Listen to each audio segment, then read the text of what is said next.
Alright, so if you're watching this, you're probably new to business and wondering how to make every decision, aka how to decide at each crossroad you face. And you're in luck because in this video, I will break down exactly the best ways to approach each crossroad and the best ways to make decisions. And at the end, I'll actually share the way I currently do in my own startup. So without any further ado, let's get into it. Alright, so if you're at the very first stage of starting your business and you're actually in the part where you're deciding, are you actually going to start the business or are you going to delay it a bit further, try save up a bit more money or try develop a plan a bit better or try and flesh out your idea better, then my first advice is just take the leap of faith, because ultimately fortune favors the bold, and if you take a leap of faith, it will probably turn out better than you expect over a longer period of time. It just might not satisfy you as much as you want in the short period of time. Like for example, I took the leap of faith about 7 months ago, 6, 7 months ago. I guess if we're in November, and back in April, I decided, all right, I'm going to start this business, and it hasn't been a straight journey. But once I made that decision to start, I am not trying to look back. So I'm just kind of keep making the decision to keep going forward with this idea, and it seems to be turning out well. I mean, I'm dressed quite formally today because I had a sales call earlier, and it seems that people understand what I'm trying to provide. They agree with that what I'm trying to provide is good. It's just trying to actually make sure I'm finding the right people and the right fit so I can actually sell and start to actually scale up this company that I'm starting. And essentially just make the decision, because ultimately I'm sure most people have good business ideas, and a lot of these business ideas would actually be successful. But I think the unfortunate thing that stops a lot of people is they don't believe that they'll be able to pull it off, or they don't believe the idea will work. But the only way you'll really know is if you try. And if you try and fail, nothing is wrong with that, because at least you made a brave decision, and at least you would have got some feedback either in your success or failure about the brave decision you made, and ultimately about yourself in making that brave decision. So I'd recommend the first crossroad that you're at, which is, am I going to start this business or I'm not going to start it? Just do it, because ultimately you have nothing to lose. You can start your business and it can fail, but at least you learn lessons, and at least you can look back and say, hey, well, you know what, I did try. Hey, I did at least try and start the business. It just happened that for X, Y reason, it didn't work out. And if you want to know how to avoid having an excuse for failing in business, then I'll leave a link in the description to one of my videos where I talk about how to guarantee success in business, which is what I believe I'm using currently to guarantee that I go forward and succeed in business. Okay, and provided you've already made the first step, you've started your business and you're in this early stages of a business and you're constantly facing crossroads, like do you focus on marketing, do you focus on service delivery, do you focus on like one-to-one sales, do you focus on hiring, or a whole bunch of stuff. And the way I would essentially make these decisions is, what you need to do is prioritize that which your business needs the most. So for example, most businesses need money for trying to sell things. So sales and marketing should always be a top priority, because without new customers and new clients, you'll never be able to receive money which will keep your business going ultimately. So by prioritizing the key things like sales and marketing, and obviously service delivery, those things are always key. And that's like the main crossroad most people will have to face when they're starting a company. Do I try and improve my product, or do I try and actually start to sell and try and get customers to see that my product works?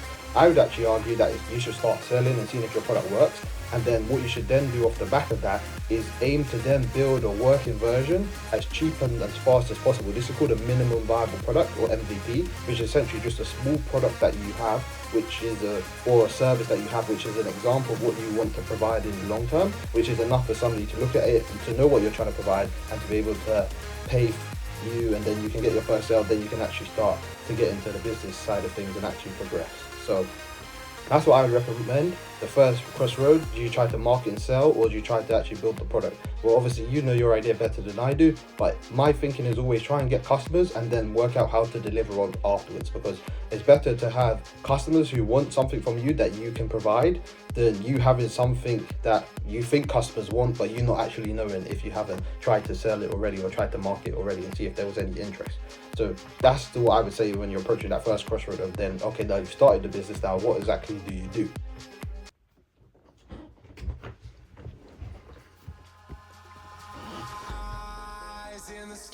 And I mean, this can even be like seen with myself. I've come back from a summit which was about a month ago, and to which I did have a minimum viable product then, which I was marketing beforehand, and it was sort of going well. But what I've noticed is that now I've marketed myself a bit better, I may have put myself out there with like a high sort of reputation, so now I need to deliver on an even better service. So the last month or so, I've just been improving my product delivery while still marketing it, because once you get to the stage where you start marketing yourself and you're developing your product, before you can get the first sale, you've got to now still do both. You've got to still develop your marketing and your brand so people can know who you are and trust that you'll be able to deliver on a good product, and then actually make sure your product is also up to par, because there's no point running away trying to market to people if you're not then also actually have what you're trying to sell them ready to go, at least in a short period of time.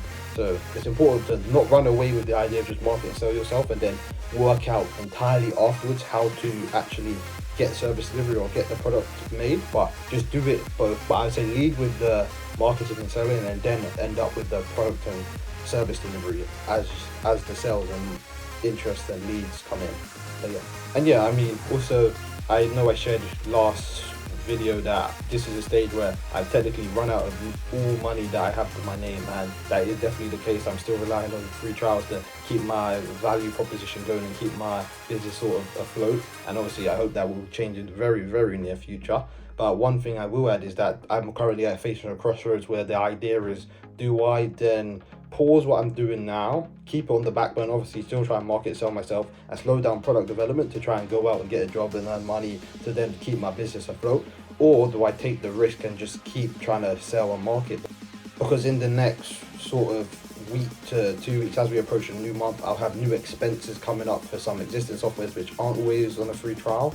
So that will be the great risk that I'll have to take yet again. But my thinking here is that I've already made the risk. I took the leap of faith to start the business. Now I need to sort of keep doubling down until the business eventually starts to fund itself. So while the rational decision is definitely to stop here, go get a job, go get a secure way to go make some money, this is the part where I guess you've got to be irrational and trust that my product will be able to sell itself over the next 7 days or the next 9 days up until the end of the month without me having to act desperately and try and force a sale, because that will obviously push people away. But yeah, I guess this is where it comes down to trusting the process, having faith in God. Obviously, He's gonna determine all of this regardless of what I or anybody does. So just trusting the process and knowing that you've got to keep doubling down. Once you make that first risk and you take the crossroad of going down the path of a bit more adversity and difficulty, the path of greater resistance, which ultimately leads to greater rewards, then you've got to just make sure you stick on that path, because then you don't want to be the person who's going down the path and then you eventually turn back. Obviously, everybody can do as they wish, but turning back will obviously lead to a lot of self-beliefs which aren't always positive. So I'm going to make the choice to keep doubling down, which is the slightly riskier path, the less rational path, but I believe it's the path which is best suited for the time and myself. And you know, sometimes pressure like that is what keeps people alive. It keeps the heart sharp and keeps our mind sharp, and it keeps us like focused and locked in, because we know there's a lot of stakes on what we're doing. So it's almost like an adrenaline rush, you could say, but it keeps you like busy, it keeps you involved, it keeps you locked in, and doesn't allow you to get distracted, which is one of the benefits I was saying from losing all your money trying to start a company, as I mentioned in the last video. And yeah, so it's the risk I guess I have to be willing to take to continue and possibly see the outside in the very near future. And yeah, this is, I guess, the hungry entrepreneur's mindset, where you have the choice where you can get the job and you can work, or you can take the greater risk and put in an 100-hour work and pray that God gives you a customer after it. So I guess that's the decision I'm making here. Since you are here at the end, I will break down how I actually do approach Crossroads in this new startup that I have. And essentially what I do is I just do something that I believe I was taught back in primary school, which if you're American is elementary school, but it's like your first stage of school. It's just weigh up the pros and cons, the positives and negatives, understand what could be good from you making a decision, understand what could be bad from you making a decision. Then look at the risks associated with this decision. And often what people do here is they'll look at the risk, then they'll look at a reward, and they'll look at the reward and completely think about the reward without remembering the risk.